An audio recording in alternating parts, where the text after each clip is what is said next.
The Man Who Saw Heaven. In a small village where the sun shone brightly and life flowed slowly, there lived a man named John. John was known by everyone as a dreamer. He was always gazing at the sky, contemplating the clouds and stars, wondering what lay beyond what his eyes could see. As Psalm 19:1 says, "The heavens declare the glory of God, and the sky above proclaims his handiwork." But what no one knew was that John had experienced something extraordinary, something that would change his life forever. One night, while the village slept, John went out to the field.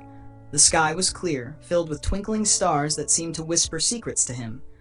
In that moment, John felt a deep connection with the universe.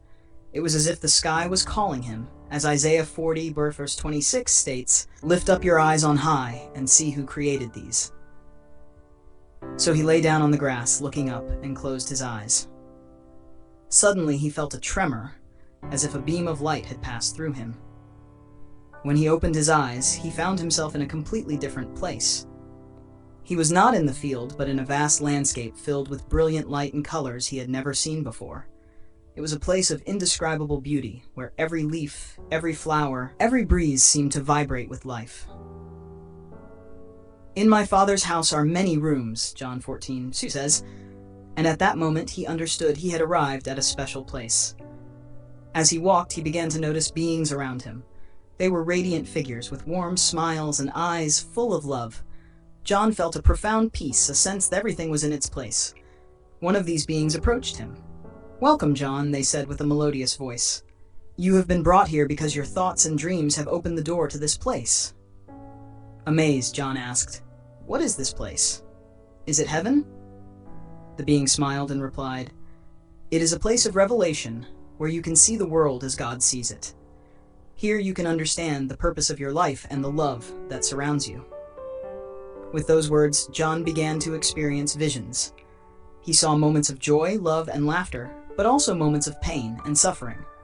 As Romans 12:15 reminds us, "Rejoice with those who rejoice, weep with those who weep." But what impacted him the most was the invisible thread that connected all human beings.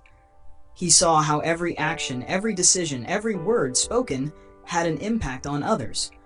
So then each of us will give an account of himself to God. Romans 14:12 tells us, "Everything is interconnected," the being said, "and each of you is part of the divine plan." John realized that his dreams were not just fantasies.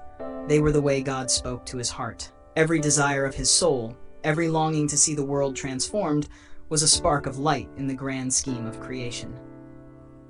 But then he began to see the pain of humanity, the tears of those who suffer, hunger, war, and sadness. He felt overwhelmed by the sorrow and asked, "Why is there so much suffering?" The being looked at him with compassion. Because humans have free will. They have the capacity to choose, and often they choose the path of selfishness. But they also have the power to love, to heal, to help. "You shall love your neighbor as yourself," as Matthew 22:39 says. That is the true purpose of their lives, to be light in the darkness.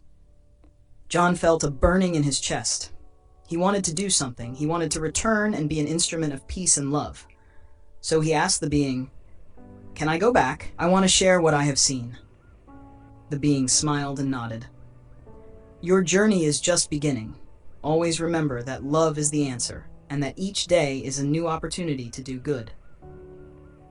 With those words, John felt another tremor, and suddenly found himself back in the field. The sky looked just as starry, but now it shone with a different light. From that day on, John was never the same. He began to speak with the people of the village about what he had experienced. He told stories of love, hope, and the interconnectedness of all human beings. "Go therefore and make disciples of all nations," as Matthew 28:19 teaches us. People listened to him attentively, inspired by his message. John became a beacon of light in his community, motivating others to be kind, to help those in need, and to love unconditionally. "By this, all people will know that you are my disciples, if you have love for one another." John 13:35 says, "The man who saw heaven had returned, not just with visions, but with a purpose." And so through his actions, John began to change the world, one heart at a time. In his memory, heaven was not just a place to go, but a way to live. and I give them eternal life, and they will never perish, as John 10:28 states. And that is the true story of John, the man who saw heaven and decided to bring his light to the earth.